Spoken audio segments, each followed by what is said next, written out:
Trading मध्ये याला काहीच महत्व नाही की तुम्ही डेलीचा किती प्रॉफिट करता.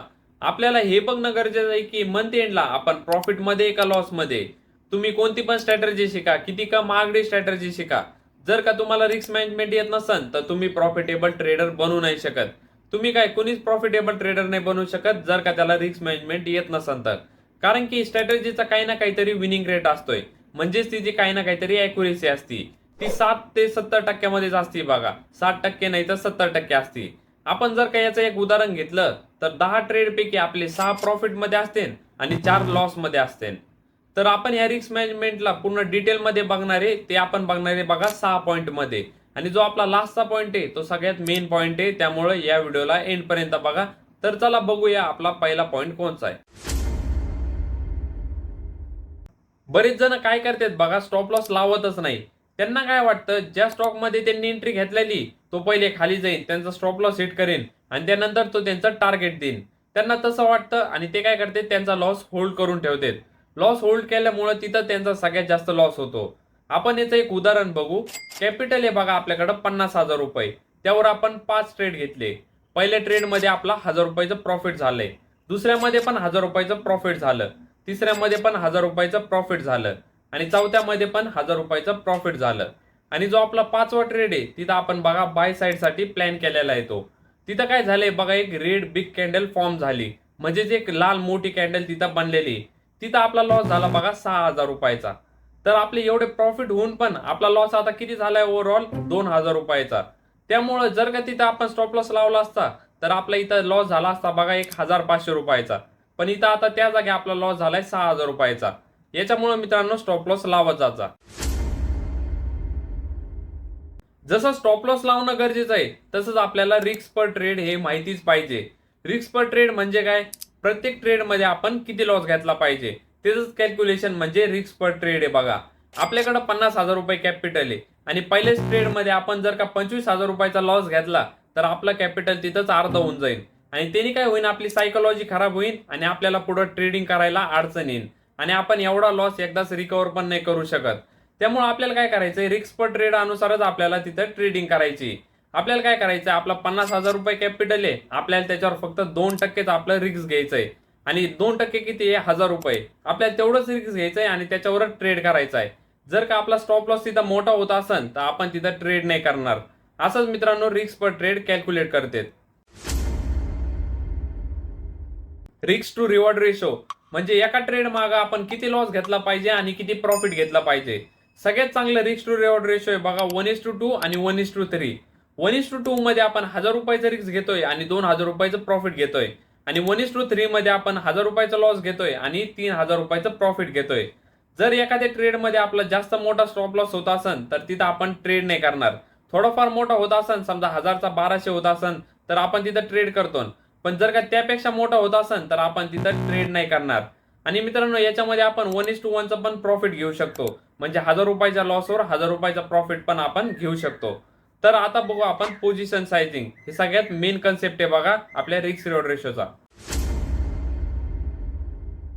ट्रेडिंग मध्ये पोझिशन सायझिंग माहिती असणं खूप गरजेचं आहे. ज्याने की आपल्याला कळतं की आपल्या एवढ्या स्टॉप लॉस मध्ये आपल्याला किती क्वांटिटी घ्यायच्यात. ज्याने की आपला लॉस जरी झाला तरी आपला एक फिक्स अमाऊंट मध्येच लॉस होईल, त्यापेक्षा जास्त लॉस नाही होणार. याला मेजर करण्यासाठी एक सिंपल फॉर्म्युला आहे बघा, ते आपल्याला इथं वापरायचा आहे. एक आपण उदाहरण घेऊ ज्याने की आपल्याला नीट एकदम सोप्या भाषेत कळून जाईल. आपलं कॅपिटल आहे बघा 50,000 रुपये, त्यावर आपण रिस्क घेतो 2% म्हणजेच 1,000 रुपयाचं. 1,000 रुपयाचं रिस्क घेतल्यानंतर आपल्याला काय करायचंय, जेवढा आपला स्टॉप लॉस असेल त्याला आपल्याला मेजर करायचंय. म्हणजे ते आपल्याला मोजून घ्यायचा आपला स्टॉप लॉस आणि किती पॉईंट निघते ते आपल्याला बघायचंय. समजा तिथं आपले 3 पॉईंट निघले तर आपल्याला काय करायचंय, 1,000 रुपयाला 3 ने डिवाइड करायचंय आणि आपलं उत्तर येईल बघा 333. तर आपण तिथं 333 क्वांटिटीने काम करतो, ज्याने की आपला लॉस जरी झाला तिथं आपला 1,000 रुपयाचाच लॉस होईल. असंच मित्रांनो याला कॅल्क्युलेट करते, एकदम सोपं आहे. आणि जर का तुम्हाला माहित नसेल हे मेजर कसं करते, टूल्सचा यूज कसा करते, तर तुम्ही आपला टूल्सचा व्हिडिओ जाऊन बघा, त्यामध्ये मी सगळे सांगितलेले टूल्स कसे यूज करते, त्यानंतर इंडिकेटर कसे लावायचे हे सगळं सांगितलेलं आहे. तर एकदा जाऊन तो व्हिडिओ चेक करा. तर चला जाऊ आता आपण पुढं. ट्रेडिंग करण्यासाठी तुमच्याकडे एखादी स्ट्रॅटेजी पाहिजे, ज्याने की तुम्ही लॉस मध्ये नाही जाणार आणि तुम्ही एक प्रॉफिटेबल ट्रेडर बनता. बरेच जण काय करतात बघा, सकाळी उठते त्यानंतर मार्केटमध्ये एखादा स्टॉक बघतात आणि तिथं बाय साईडसाठी किंवा सेल साईडसाठी आपली पोझिशन बघतात. तिथं त्यांचा सगळ्यात मोठा लॉस होतो. कारण की ते हे बघत नाही की तेव्हा ट्रेंड कोणचा आहे, मार्केट कंडिशन कशी, त्यानंतर तिथं एखादा पॅटर्न बनलेला आहे का, ते डायरेक्ट ट्रेड करायला बघतात. जर का तुम्हाला याच्यावर एखादा व्हिडिओ लागत असेल तर आता सबस्क्राईब करून घ्या. लवकरच एक स्ट्रॅटेजीवर व्हिडिओ येणार आहे. त्यामध्ये मी माझी पर्सनल स्ट्रॅटेजी इथं शिकवणार आहे. त्यामुळे आता सबस्क्राईब करून घ्या. आणि जर का तुम्हाला फ्रीमध्ये स्टॉक्स लागत असतील तर खाली टेलिग्राम लिंक दिलेली डिस्क्रिप्शन मध्ये जाऊन त्याला तुम्ही जॉईन करा. तिथं मी फ्रीमध्ये रोज स्टॉक देत असतो. मार्केटमध्ये चढ उतार असल्यामुळे बरेच जण तिथं चुकीचा निर्णय घेतात आणि त्यामुळे त्यांची सायकोलॉजी खराब होती आणि ते लॉस करतात. तर याचे 5 कारण आहेत, ते आता आपण बघणार आहे. ट्रेड घेतल्यानंतर भीती वाटते. बऱ्याच जणांना असं वाटतं की त्यांचा तिथं लॉस नाही झाला पाहिजे. त्यासाठी मित्रांनो आपण तर काही करू नाही शकत. आपण ट्रेड घेतल्यानंतर आपल्याला विश्वास ठेवायचा आपल्या स्ट्रॅटेजीवर. आपली स्ट्रॅटेजी कशी वर्क करते ते आपल्याला पहिले माहिती पाहिजे. त्यासाठी आपण बॅक टेस्ट करतो.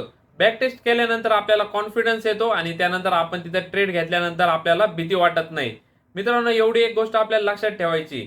आणि बरेच जण काय करतात बघा, लॉस चालू असताना त्याला होल्ड करतात आणि जसं आपला ट्रेड प्रॉफिट मध्ये असेल तर लगेच एक्झिट करतात.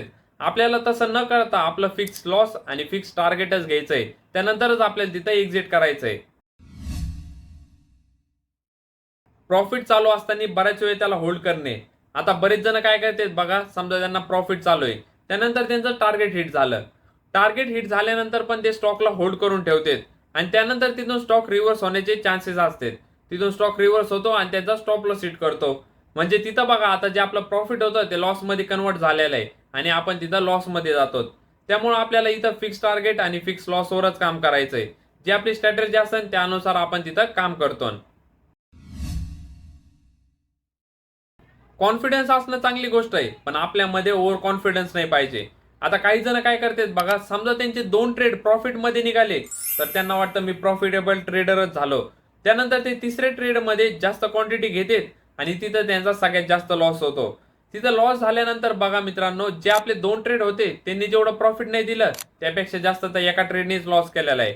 त्यामुळे आपल्याला इथं डिसिप्लिन मध्ये राहायचंय. डिसिप्लिन मध्ये ट्रेडिंग करायची. दिवसाचे फिक्स ट्रेड घ्यायचे, त्यानंतर आपला लॉस झाला तर लॉस आणि प्रॉफिट झालं तर प्रॉफिट. त्यानंतर आपल्याला आपलं सेटअप क्लोज करायचंय.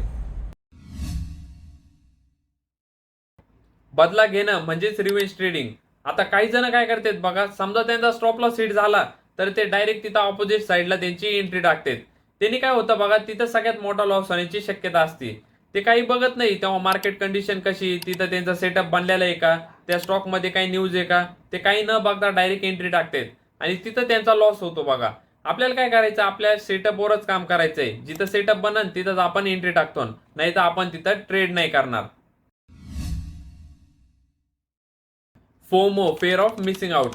एखादा स्टॉक अप ट्रेंड मध्ये तर तिथं काही न बघता डायरेक्ट एंट्री टाकणं. काही जण असं करतात, एखादा स्टॉक समजा शार्प रॅली देतोय, तिथं काही न बघता डायरेक्ट एंट्री टाकतात आणि तिथं काय होतं, समजा तिथून स्टॉक जर का रिव्हर्स झाला तर जेवढा फास्ट वर गेलाय तेवढाच फास्ट खाली येतो आणि तिथं मोठा लॉस होण्याची शक्यता असते. त्यामुळे आपल्याला पहिले अनालिसिस करायची, त्यानंतरच आपल्याला तिथं आपली एंट्री टाकायची. हा स्टॉक नाही तर कोणता दुसरा स्टॉक भेटन, पण पैसे एकदा गेल्यानंतर लवकर रिकव्हर होत नाही. त्यामुळे आपल्याला विचार करूनच एंट्री टाकायची. तर मित्रांनो, इथं संपलाय आपला हा रिस्क मॅनेजमेंटचा व्हिडिओ. अजून आपण बरेच इन्फॉर्मेटिव्ह व्हिडिओ बघणार आहे, त्यासाठी आता सबस्क्राईब करून घ्या आणि कमेंटमध्ये नक्की सांगा की व्हिडिओ कसा वाटला. तर चला भेटू आता पुढच्या व्हिडिओमध्ये. सबस्क्राईब करून घ्या.